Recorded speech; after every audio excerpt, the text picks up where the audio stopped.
وہ جیسے ہی کمرے میں داخل ہوا، حوریا 1 سالہ نہال کو گود میں لیے بیٹھی اسے سنبھالتی ہلکان ہو رہی تھی۔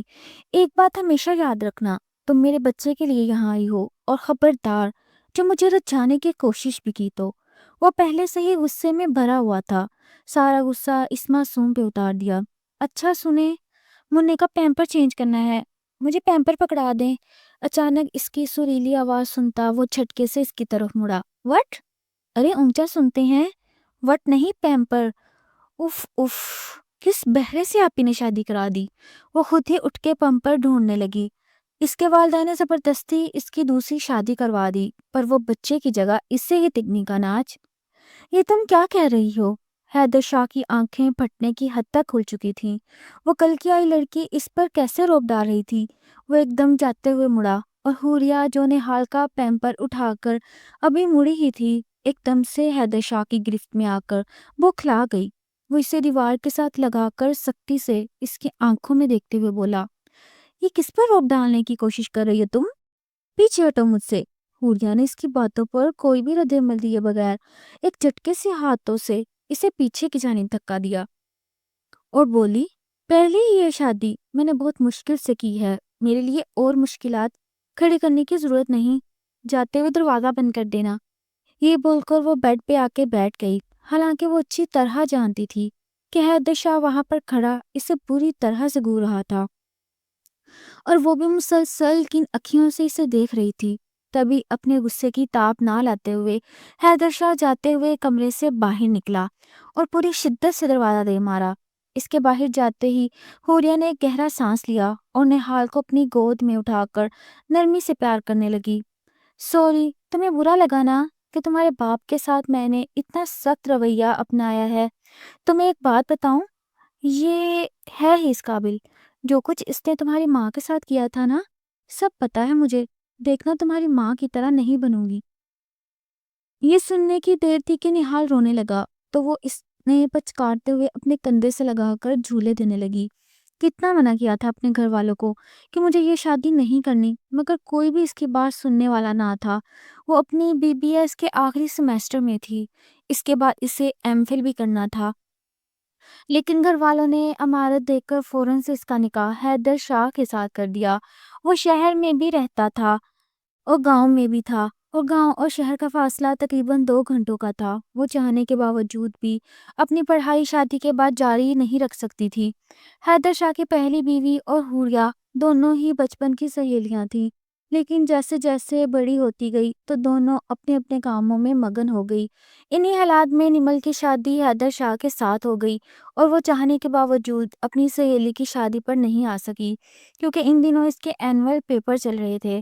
پھر اب چکر لگتا ہے یا تب چکر لگتا ہے، وہ نمل کی طرف جا ہی نہیں پائی۔ وہ دونوں ہی ایک گلی میں رہتی تھیں۔ اپنی گرمیوں کی چھٹیوں میں وہ واپس آئی تو انہی دنوں آپی سے پتا چلا کہ نمل بھی بچے کی پیدائش کے بعد اپنے گھر آئی ہوئی ہے۔ وہ بڑی خوشی خوشی نمل سے ملنے گئی تو پتا چلا کہ وہ تو بہت دکھی ہے۔ اس کا شوہر حیدر شاہ اس پر بہت ظلم کرتا ہے اور اس کی بات نہیں سنتا، نہ ہی خرچہ دیتا ہے، نہ ہی کچھ اور۔ وہ حیرت سے منہ کھولے اس کی ایک ایک بات سن رہی تھی، تبھی سنجیدگی سے بے یقینی کے عالم میں بولی، سب کہتے ہیں کہ تمہارا شوہر تو بہت امیر ہے، تم وہاں پر راج کرتی ہو۔ تو نیمل نے نفی میں سر ہلایا اور کہا، یہ سب کچھ جھوٹ ہے، میں وہاں پر کوئی راج نہیں کرتی۔ خیر، اس دن حوریا گھر واپس آئی تو کافی بددل تھی، لیکن اب کیا کر سکتی تھی، ہر ایک مقدر اس کے ساتھ ہی تھے۔ تقریباً 2-3 مہینے بیتے تھے جب نیمل اپنے گھر واپس چلی گئی، اور پھر انہیں خبر ملی کہ وہ مر گئی ہے۔ اس کے سسرالیوں نے اس کے گھر والوں تک کو اس کی موت کی خبر نہیں دی، اور کوئی بھی اس کے جنازے پر نہیں جا پایا تھا۔ جب حوریا کو یہ بات پتا چلی تو وہ کافی پریشان ہوئی، مگر اب کیا ہو سکتا تھا۔ لیکن پھر ایک دن آپی حیدر کا رشتہ اس کے لیے لے آئی۔ وہ حیرت سے کبھی ان کا منہ دیکھتی، کبھی ان کی بات پر غور کرتی۔ کافی دیر صدمے کے بعد بولی، تو صرف اتنا؟ آپی، کیا نیمل کا مرنا کافی نہیں تھا جو میرے لیے بھی رشتہ لے آئی ہیں؟ آپی نے نفی میں سر ہلاتے اور کہا، نہیں، ایسی بات بالکل بھی نہیں، ہم لوگ ایک ہی جگہ پر رہتے ہیں، ہمارے گاؤں کے وڈیرے ہیں وہ لوگ۔ میں ان کے گھر گئی تھی تو آپا جی نے مجھے حیدر شاہ کے رشتے کے متعلق کہا تھا، تبھی میرے دماغ میں تم آ گئی۔ وہ بہت اچھے لوگ ہیں نیمل، پتہ نہیں وہاں پر کیوں نہیں خوش رہ پائی، مگر میں چاہتی ہوں کہ تم بھی زمیندارنی بن جاؤ، باقی تمہارا جو مقدر ہوگا وہ تمہیں ملتا رہے گا۔ مگر حوریہ یہ بات ماننے کے لیے بالکل بھی تیار نہیں تھی۔ اس کا تھا کہ نیمل وہاں پر گھٹ گھٹ کر جیتی رہی، میں یوں نہیں جینا چاہتی۔ مگر آپی کا پرزور اصرار یہی تھا کہ اس کا چھوٹا بچہ ہے اور انہیں جلد سے جلد رشتے کی تلاش ہے، اور آپی حوریہ کا رشتہ ہی وہاں پر کرنا چاہتی تھی، جبکہ وہ یہ بات نہیں مان رہی تھی۔ آپی نے نہ جانے کیسے والدین کو بھی منا لیا تھا کہ ہمیں حوریہ کی شادی وہیں پر کرنی ہے، وہ لوگ کافی امیر ہیں، وہ لڑکا بھی پڑھا لکھا ہے۔ اب اماں تو ان کی باتوں میں آ گئی تھی، سو انہوں نے حوریہ کو اپنے سر کی قسم دے دی تھی، تو وہاں پر شادی کرو گی، اگر وہاں پر شادی نہ کی تو میرا مرا ہوا منہ دیکھنا پڑے گا تمہیں۔ تقریباً ایک ہفتہ لگا تھا تمام بحث کو ختم ہونے میں، اور ٹھیک اگلے ہفتے جمعے والے دن ان دونوں کا نکاح بھی ہو گیا تھا۔ جب وہ لوگ حوریہ کا نکاح کرنے کے لیے آئے تو پورے محلے والوں کی آنکھیں کھلی کی کھلی رہ گئی۔ جب نیمل کے والدین گھر والوں نے انہیں پھر بھی منع کیا کہ مت کرو، مگر انہوں نے ایک بھی نہیں سنی۔ کیا مٹھائیوں کی ٹوکریاں تھی اور کیا پھلوں کی ٹوکریاں، یہاں تک کہ نکاح پر ہی انہوں نے تقریباً 40 تولے زیور پہنایا تھا۔ یہ دیکھ کر اماں کے دل میں جو تھوڑی بہت شک کی گنجائش تھی وہ بھی ختم ہو گئی تھی کہ ان کی بیٹی وہاں جا کر خوش نہیں رہے گی۔ مگر حوریہ کو کچھ بھی نہیں چاہیے تھا، وہ جانتی تھی اس سے بلی کا بکرا بنایا جا رہا ہے، لیکن گھر والوں کو کون بتاتا کہ ہر شے روپے پیسے سے نہیں ہوتی۔ نکاح کے فوراً بعد انہوں نے رخصتی کی بات کر دی تو اماں ابا کے پاس کوئی جواب ہی نہیں تھا۔ انہوں نے فوراً ہی ساتھ حوریہ کو بھیج دیا۔ جب باہر گلی میں آ کر دیکھا تو ایک لینڈ کروز کھڑی تھی، وہ خاموشی سے اس میں بیٹھ گئی، اور تقریباً 2-3 گھنٹوں کی مسافت کے بعد وہ لوگ گاؤں پہنچ چکے تھے۔ گاؤں تو کافی چھوٹا سا تھا، وہاں پر کچے مکانات تھے، مگر یہاں پر حوریہ جا رہی تھی وہ بے حد خوبصورت پرانی طرز پر بنی ہوئی انگریزوں کے زمانے کی حویلی تھی، جس کے باہر ایک بہت بڑا برگد کا درخت تھا۔ لیکن حوریہ کو کوئی بھی شے اچھی نہیں لگ رہی تھی، وہ چپ چاپ کسی کٹ پتلی کی مانند بیٹھی تھی۔ جب گاڑی صحن میں جا کر رکی تو ایک ملازمہ نے آگے بڑھ کر اسے نیچے اتارا۔ اس کا نکاح کرانے کے لیے آپا جی اور 8-9 خواتین مزید گئی تھیں۔ انہوں نے جا کر حوریہ کو برآمدے ہوئے تخت پر بٹھا دیا۔ فی الحال تو اس نے فراق پہن رکھی تھی، لیکن برآمدے میں جاتے ہی آپا جی نے ملازمہ کو آواز دی اور کہا، جاؤ میرا خاندانی غرارہ اٹھا کر لاؤ، ہم اپنی بہو کو وہی پہنائیں گے۔ اتنی جلدی میں کپڑے تلے جانے کا موقع ہی نہیں ملا۔ یہ کہہ کر وہ حوریہ کے پاس بیٹھ گئی اور چھوٹی چھوٹی باتیں کرنے لگی، مگر حوریہ کو کافی الجھن محسوس ہو رہی تھی۔ وہ تو غرارہ بھی نہیں پہننا چاہتی تھی، مگر خاموشی سے ان کی ہدایت پر عمل کرتے ہوئے وہ غرارہ پہن لیا۔ وہ غرارہ دیکھنے میں بے حد خوبصورت تھا، سنہری رنگ کا غرارہ تھا، اوپر کام مہرون کلر کا ہوا تھا۔ تیار ہونے کے بعد دوبارہ اسے لے جا کر حیدر شاہ کے کمرے میں بٹھا دیا گیا، اور ابھی وہاں پر بیٹھے تقریباً آدھا گھنٹہ ہی بیتا تھا جب دھیرے سے کمرے کا دروازہ کھلا اور حیدر شاہ اندر داخل ہوا۔ اپنے بیڈ پر بیٹھی ہوئی حوریہ کو دیکھتے ہی اس کے ماتھے پر بل پڑے۔ وہ یہ شادی بالکل بھی نہیں کرنا چاہتا تھا نیمل کے بعد، مگر گھر والوں نے زبردستی اس کا نکاح اس شہری لڑکی سے کروا دیا، اور ایک نیمل تھی وہ بھی شہر کی تھی۔ اور اب یہ وہ گہرا سانس بھر کے رہ گیا اور سیدھا جا کر صوفے پر بیٹھتے ہوئے بولا، کیا تمہیں پتا ہے کہ یہاں پر تمہارا نکاح کر کے کیوں لایا گیا ہے؟ بجائے کسی نرم گرم جملے کے وہ بڑے سپاٹ لہجے میں اسے دیکھتے ہوئے بولا۔ تو حوریہ نے ایک دم سے اپنی گردن اوپر اٹھائی اور گھونگھٹ اٹھا کر بولی، کہنا کیا چاہتے ہیں آپ؟ کہنا کچھ بھی نہیں چاہتا، بتا رہا ہوں مجھ سے زیادہ امیدیں رکھنے کی بالکل بھی ضرورت نہیں۔ جانتی ہو نا تمہارا نکاح میرے ساتھ کیوں ہوا؟ تاکہ تم میرے بیٹے۔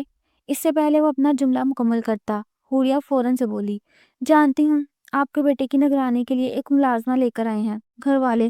کیا پوری حویلی میں نوکرانیاں کم پڑ گئی تھی؟ ایک مجھے بھی خرید لائے ہیں یہاں پر، جو مرضی سمجھو۔ یہ بول کر وہ کمرے سے باہر نکل گیا۔ حوریہ کا تو ماتھا ایک دم ہی پسینے میں شرابور ہو چکا تھا۔ اسے اگر حیدر شاہ سے کوئی بھی تھوڑی بہت امید تھی تو وہ ان کے اس مکالمے کے بعد مکمل طور پر ختم ہو گئی تھی۔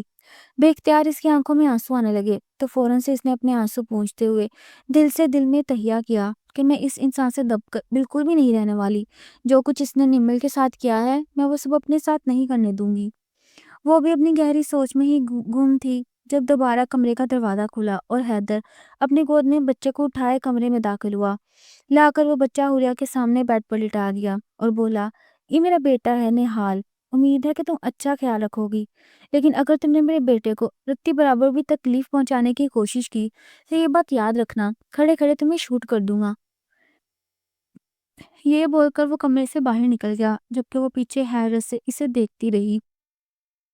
عجیب ہی روب تھا اس انسان کا جو وہ اپنی نئی نویلی دلہن بنا رہا تھا۔ کچھ دیر تو وہ چھوٹے سے بچے کو دیکھتی رہی جو پہلے تو ہاتھ پاؤں مار کر کھیلتا رہا، لیکن پھر اچانک ہی اس نے حوریہ کا دوپٹہ پکڑ کر اپنی جانب کھینچنا شروع کر دیا۔ مگر وہ اپنی جگہ پر ڈھیٹ بن کے بیٹھی رہی تو بچے نے رونا شروع کر دیا۔ وہ اونچی اونچی رو رہا تھا۔ 2-3 منٹ تو وہ نہال کو روتے ہوئے دیکھتے رہی، پھر دھیرے سے ہاتھ بڑھا کر اسے اپنی گود میں اٹھا لیا۔ گود میں اٹھانے کے باوجود بھی نہال چپ نہیں کیا تو لے کر کمرے میں ٹہلنے لگی۔ جو بھی تھا، چاہے نکاح ہو چکا تھا یا پھر اس کی زندگی عذاب تھی، وہ چھوٹے بچے کو یوں روتے ہوئے نہیں دیکھ سکتی تھی۔ اس کی تو کوئی بھی غلطی نہیں تھی، غلطی تو ان لوگوں کی تھی جو جان بوجھ کر حوریہ کو اپنی بہو بنا کر لائے تھے، اور وہ بھی ایک کام والی کے طور پر۔ اور دوسری سب سے بڑی غلطی اس کے والدین کی تھی، جنہوں نے ہر شے دیکھنے کے باوجود اسے حیدر شاہ کے ساتھ بیاہ دیا۔ کچھ دیر میں نہال سو گیا تو وہ اپنے کمرے تبدیل کرنے کے لیے واش روم میں چلی گئی۔ جب باہر آئی تو حیدر شاہ بیڈ پر نہال کے قریب بیٹھا تھا۔ اچانک سے حوریہ کو دیکھ کر بولا، کہاں چلی گئی تھی تم؟ تمہیں میرے بچے کے لیے لے کر آیا ہوں، اور یہ بیچارہ اکیلا یہاں پر لیٹا ہوا ہے۔ اگر ڈر جاتا یا پھر کچھ ہو جاتا تو پھر؟ حوریہ کو بے حد غصہ آیا کہ 2 منٹ کے لیے وہ واش روم بھی نہیں جا سکتی کیا؟ مگر اپنے غصے کو برداشت کر گئی، کیونکہ وہ جانتی تھی اگر بولنا شروع ہوئی تو پھر حیدر شاہ بولنے کے قابل نہیں رہے گا۔ چپ چاپ نہال کو اٹھا کر وہ بیڈ پر بیٹھ گئی اور حیدر شاہ کو صوفے کی جانب اشارہ کرتے ہوئے بولی، وہاں پر لیٹ جاؤ ورنہ رات کو تمہارا بیٹا ہی تنگ ہوگا۔ وہ بڑے سکون سے اب سے تم پر آ چکی تھی، اچھی طرح جانتی تھی ایسے لڑکوں کو ٹھیک کرنا۔ آخر یونیورسٹی میں 3 سال گزار چکی تھی، لوگوں کو ڈیل کرنا بہت اچھی طرح آتا تھا۔ حوریہ کے تم بلانے پر حیدر شاہ کی آنکھیں ایک لمحے کے لیے پھیل گئی تھیں، مگر وہ بھی ضبط کرتے ہوئے صوفے پر جا کر بیٹھ گیا۔ عجیب ہی الجھن تھی، وہ لڑکی چند ہی گھنٹوں میں اس کے پورے کمرے پر راج کر رہی تھی، بلکہ مالکن بنی بیٹھی تھی اور اسے خود ہی صوفے پر سونے کا حکم بھی دے چکی تھی۔ کچھ دیر تو وہ خاموشی سے بیٹھا رہا، پھر چپ چاپ اٹھ کر ساتھ والے کمرے میں چلا گیا، جس کا دروازہ ان کے بیڈ روم میں ہی کھلتا تھا۔ ادھر جانے کے بعد حوریہ نے گہرا سانس لیا اور خود بھی سونے کے لیے لیٹ گئی۔ مگر نیند کہاں آنی تھی، دماغ بری طرح پھٹ رہا تھا، لیکن وہ حیدر شاہ کو دوائی کے متعلق بھی نہیں پوچھنا چاہتی تھی۔ اپنی ہی سوچوں کے تانے بانے بنتے رات کے تقریباً آخری پہر حوریہ کی آنکھ لگ گئی، جبکہ حیدر شاہ ابھی بھی جاگ رہا تھا۔ نیمل کے بعد وہ کسی اور لڑکی کا تصور بھی اپنی زندگی میں نہیں کر سکتا تھا، مگر گھر والوں نے اسے بری طرح سے مجبور کر دیا تھا، اور یہ بات جانتا تھا کہ حوریہ گاؤں میں رہنے والی ہی کسی لڑکی کی بہن ہے، اور اسی نے اماں کو بری طرح سے متاثر کر رکھا تھا کہ میری بہن بہت لائق فائق ہے، آپ کے گھر کو ایک دم 4 چاند لگا دے گی۔ سبھی گھر والے اس لڑکی کی باتوں میں آ چکے تھے۔ جب حیدر شاہ کو پوچھا تو اس نے صاف صاف منع کر دیا، لیکن اس کی بات سننے والا کون تھا؟ اسے حکم تھا، وہ سنا چکے تھے کہ ہم تمہاری دلہن بیاہ کر لا رہے ہیں، اور اگر تم نے منع کیا تو پھر تمہارے لیے اچھا نہیں ہوگا۔ آخر نہال کو بھی تو ایک ماں چاہیے۔ اس کے لاکھ انکار کرنے کے باوجود وہ لڑکی اس کی بیوی تو بن چکی تھی، لیکن حیدر شاہ بھی دل ہی دل میں پختہ ارادہ کر چکا تھا، کبھی بھی اس لڑکی کو اپنی بیوی کا درجہ نہیں دے گا۔ کوئی بھی لڑکی اس اوقات کی مالک نہیں کہ اس کی بیوی بن سکے۔ دوسری طرف حوریہ بھی اس کے ساتھ اپنے تمام معاملات کا حساب کتاب چکتا کرنے کا ارادہ کر چکی تھی۔ اگلے دن ملازمہ اٹھانے کے لیے آئی تو حوریہ نے وقت دیکھا، اس وقت 6 بج رہے تھے۔ کبھی وہ گھڑی پر نگاہ ڈال رہی تھی تو کبھی ملازمہ پر، جو کمرے کے اندر کھڑی سے اٹھا رہی تھی۔ کمرے میں کیا کر رہی ہو تم؟ بی بی جی آپ کو اٹھانے کے لیے آئی تھی، سب ناشتے پر آپ کا انتظار کر رہے ہیں۔ وہ تو ٹھیک ہے، لیکن کمرے کے اندر کیوں آئی ہو تم؟ حوریہ نے سخت لہجے میں پوچھا۔ اسے واقعی میں بالکل بھی اچھا نہیں لگا تھا ملازمہ کا یوں منہ اٹھا کر کمرے میں چلے آنا۔ حوریہ کے سوال پر وہ ایک دم سے پریشان ہو گئی اور اکلاتے ہوئے بولی، وہ بی بی جی کمرے کا دروازہ کھلا ہوا تھا تو میں نے سوچا دروازہ بجانے کی بجائے میں خود ہی آپ کو اٹھا دوں۔ یہ بات سن کے حوریہ نے اس کی آنکھوں میں آنکھیں ڈالی اور ہاتھ کی انگلی اٹھا کر سختی سے تنبیہ کرتے ہوئے بولی، خبردار جو آئندہ تم یوں منہ اٹھا کر کمرے میں آئی تو تمہاری ٹانگیں توڑ کر رکھ دوں گی۔ اور یہ 6 بجے کون سا ناشتہ ہوتا ہے؟ حوریہ کا لہجہ اور آواز کافی دمدار تھے۔ تبھی ملازمہ ایک دم سے پریشان ہو گئی، پھر جلدی سے بولی، جی یہاں پر 6 بجے ہی ناشتہ ہوتا ہے، سبھی آپ کا کھانے کے لیے انتظار کر رہے ہیں۔ وہ خاموشی سے اٹھ کر واش روم میں گئی اور باہر آ کر نہال کو اپنی گود میں اٹھایا اور چھوٹے چھوٹے قدم اٹھاتی باہر چلی آئی تو دیکھا واقعی میں ڈائننگ ٹیبل پر سبھی گھر والے موجود تھے، انہی میں حیدر شاہ بھی بیٹھا تھا اور سبھی انتظار کر رہے تھے۔ ہاں بڑی بہو کہاں رہ گئی تھی تم؟ ہم ناشتہ پر انتظار کر رہے تھے، تمہارا کافی دیر نہیں ہو گئی؟ بڑی اماں آپ کو تو پتہ ہی ہے کہ شادی کے اگلے دن جلدی اٹھنا کسی بھی دلہن کے لیے ناممکن ہوتا ہے۔ ویسے بھی نہال نے پوری رات جگائے رکھا اور آپ لوگوں کو میرا انتظار کرنے کی بالکل بھی ضرورت نہیں تھی، ناشتہ کر لیتے آپ۔ میں تو ویسے بھی 11-12 بجے کرتی ہوں، اور بڑے سکون سے کہتے ہوئے وہ ایک کرسی پر بیٹھ گئی تو بڑی اماں کا چہرہ بگڑ گیا۔ وہ سنجیدگی سے بولی، وہ شہر تھا جہاں تم 11-12 بجے ناشتہ کرتی تھی، یہ گاؤں ہے اور یہاں پر سبھی 6 بجے ناشتہ کر لیتے ہیں، دوپہر کا کھانا 1 بجے اور رات کا کھانا 7 بجے کھا لیا جاتا ہے، آئندہ یہ وقت یاد رکھنا۔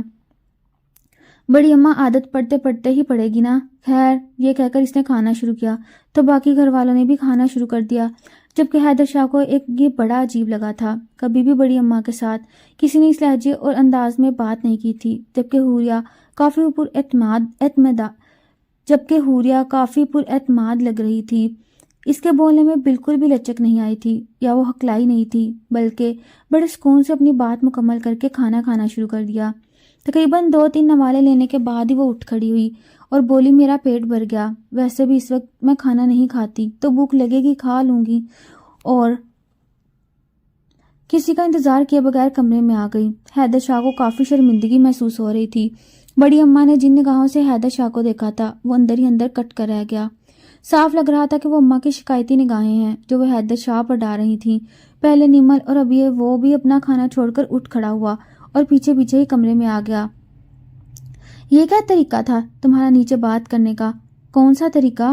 نہال کے ساتھ کھیلتے ہوئے اس نے حیرت سے پوچھا تو حیدر شاہ کا دل چاہا وہ اس لڑکی کا منہ توڑ دے۔ بڑی اماں کے ساتھ کبھی بھی کسی نے اس لہجے میں بات نہیں کی، تم نہ صرف بات کر رہی تھی بلکہ انہیں منہ توڑ جواب بھی دے رہی تھی۔ آئندہ میں یہ نہ دیکھوں تم کسی کے ساتھ اتنے تیکھے انداز میں بات کر رہی ہو۔ مسٹر حیدر شاہ، ایک بات تم بھی کان کھول کے سن لو، مجھے نیمل سمجھنے کی غلطی مت کرنا۔ یہاں پر لے کر تم اپنی مرضی سے آئے ہو، مگر کروں گی میں وہی جو میرا دل چاہے گا۔ اب مجھے بچے کا پیمپر پکڑاؤ۔ حیدر شاہ کا منہ اس کی بات پر کھل گیا، لیکن وہ ضبط کرتے ہوئے پیمپر پکڑا کر کمرے سے باہر چلا گیا۔ اسے ایک بہت اہم کام تھا جس کے لیے شہر جانا تھا۔ شہر جانے کے بعد حوریہ پورے دن کمرے میں ہی بند رہی، کھانے کے ٹائم پر باہر آئی اور کھانا کھا کر دوبارہ پھر کمرے میں۔ وہ تو بالکل یوں ہی ہو گئی تھی کہ حویلی میں اس کے علاوہ اور کوئی نہیں رہتا، نہ کسی سے بات کر رہی تھی نہ ہی کچھ اور، پورا دن نہال کے ساتھ لگی رہتی تھی۔